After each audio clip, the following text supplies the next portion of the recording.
Alright, I'm doing a video. Yeah, right. And we're actually going to try to focus this in and hold the camera at the same time. And I'm not going to hook it up to the tripod because I want to show you the bag. Because actually, now that I look at the bag, because I bought this bag and I'm moving the camera everywhere but where the bag is. That's me. I can see the bag. So I'll do a video on the bag while you look at something else. Anyway. This is the Midwest range bag, a Midway rather, range bag. It's the larger of the two. It's about $20 more than the other one. I don't remember the price, to be honest with you, but it's a good bag. Because I was showing you the bag, and then after I started pulling some of the crap out of it as far as the camera and things, you know, and the spare batteries and stuff like that, I started to realize just how good of a bag it is for the money. Now, you've got the larger compartment here on the side. It's got the double zippers. And within there, you got a pouch, which is nice. Full pouch. Oh, I got something in there. Ah, a plug. I'll tell you, it has so much shit in it that I forgot what I have half the time. It's got all your little holders, magazine holders, so you can use them for mags or whatever. In this case, like I say, I use it for camera equipment. You got your little, whatchamacallits down here for whatever, pens, magazines, whatever you want to use it for. So you got this, you got that, you got the pouch within that. Got a good set of double zippers. I wish, other than having the paracord, I wish they had a way of locking it.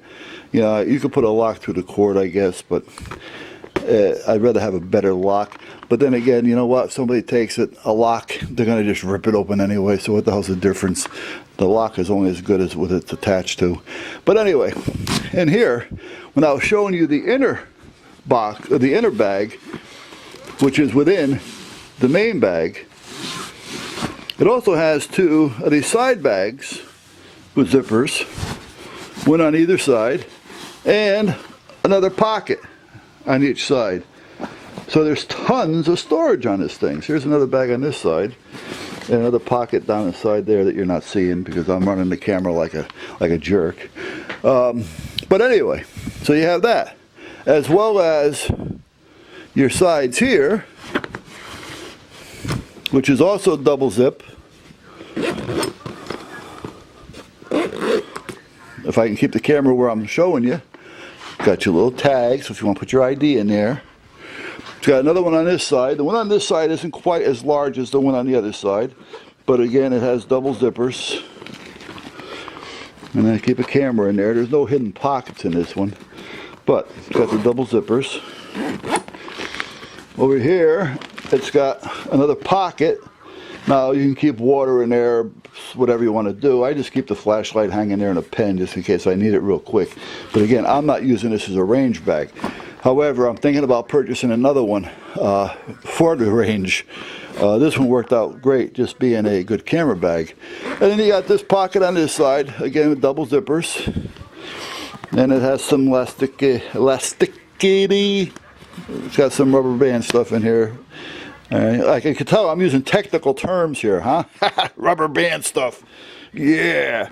So, and again, it's got the double zippers. And then you have this one, which is the same size as that one. Same thing. Yeah. Same rubber thingies in here. Don't you love it?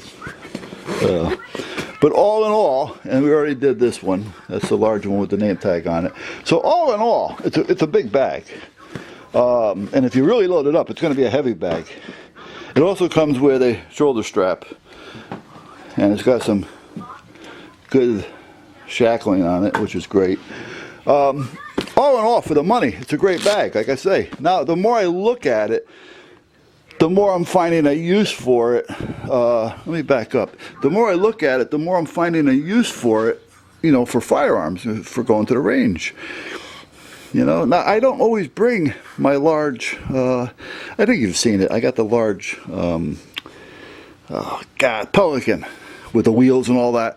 and there's, I don't know, maybe 7, 8 guns in that one with all the magazines and such. I got a couple of those laying around, you know, and then some smaller Pelican stuff that I keep ammo in and things, but I don't always just go to the range and take a whole case of guns. Sometimes I go and take 2 or 3 guns. And in this case, with this would be perfect for that, you know? I mean, even if I want to put a gun in each one of these pockets here, you know, I mean, there's 1, 2, and 3 over here. I can throw the mags in here. I can fill the center up with the cleaning and the fluid, you know, the oils and the ammunition and all that kind of crap. You know, I don't know what I'd have use for these, but I don't really have to keep these in there, you know. So I may buy another one because it is definitely a good bag and it's well worth the money. It's not a piece of shit, you know. I think they come in black as well. I'll probably stick with the tan though. I like that, and then I'll just label it somehow so that I know which one has gun supplies and which one has camera supplies. Naturally, I'll label the camera one, you know, so I don't have to draw attention to the gun one, even though if somebody knows that, they're going to know what this is. But there's no sense drawing attention to it, and the guns would never stay in there, you know, only when I'm going to the range. The only thing that I would leave in there is any cleaning, any ammo or anything like that, you know. And I would probably put the cleaning supplies in one of the ends or maybe even on this side, I don't know, because I really won't want to keep the cleaning supplies in with the ammunition. I don't want to take a chance of it getting contaminated. So, but it's a nice bag, nice bag. The only problem we have here in Connecticut now, when we go to the range, we have a gun on us. If we're carrying a semi-automatic, for instance, now all the guns that I own have all the so-called high-capacity magazines. And we have a 10-round minimum now, a maximum rather.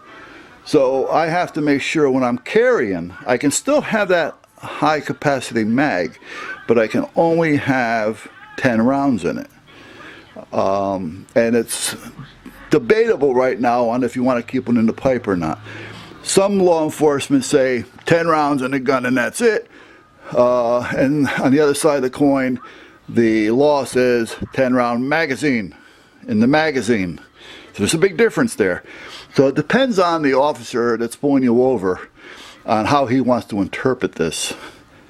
Now, if it goes to court and you got one in the pipe, you're probably going to get away with it because that's not the law. But do you want to go through that bullshit? You know, either that or carry the law with you and hopefully everything goes well. Personally, if it means me keeping 9 in the magazine and 1 in the pipe, well then that's what I'll do. I mean, it's not a big deal. What's 1 round basically? You know, you still have more magazines, so it's not like, you know, you only have what you have. Now, once you get to the range with your high capacity magazines, you can load them up as much as they'll take. You know, rifles, pistols, whatever. If you got a 30-round mag, put it in there. Now, I normally don't, and there's reasons for that I'll get into in a minute, but where I'm going with is with the bag is during the transporting of your guns,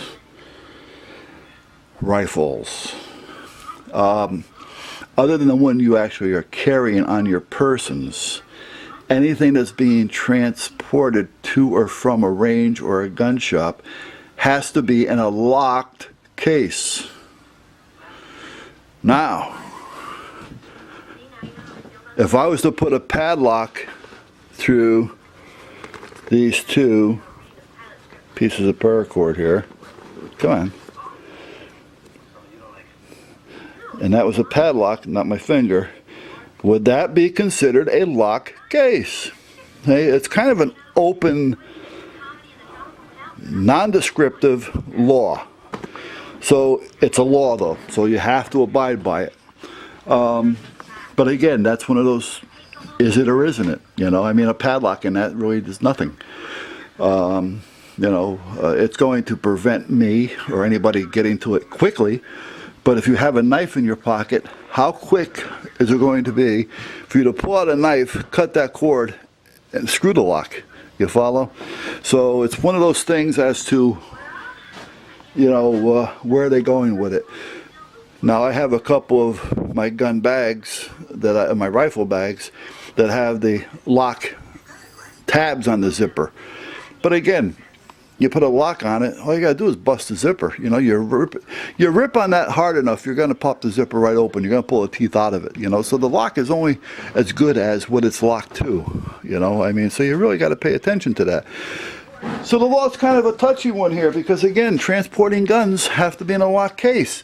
So is that going to suffice if I was to put small locks on those zippers and use that as a range bag? Because if not, a range bag, as we know it, as this one is, would no longer be any good here in Connecticut if we were going to transport any additional firearms in it. So this is something that has to be thought about before I actually buy another one.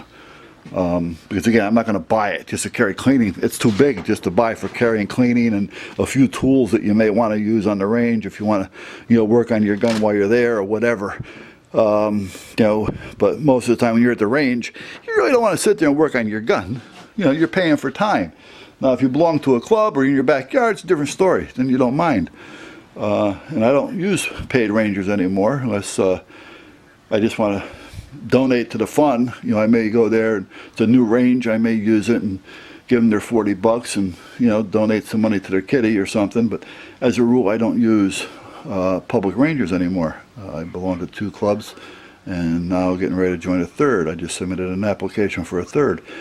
So, you know, when I go to the range, I bring a few things because you never know if you're going to have a problem, you know. So at that point, that's what you do. So for that reason, it would be okay, but I wouldn't need them that big. So that's where I'm at with that. Now, let me tell you why I don't train when I go to the range.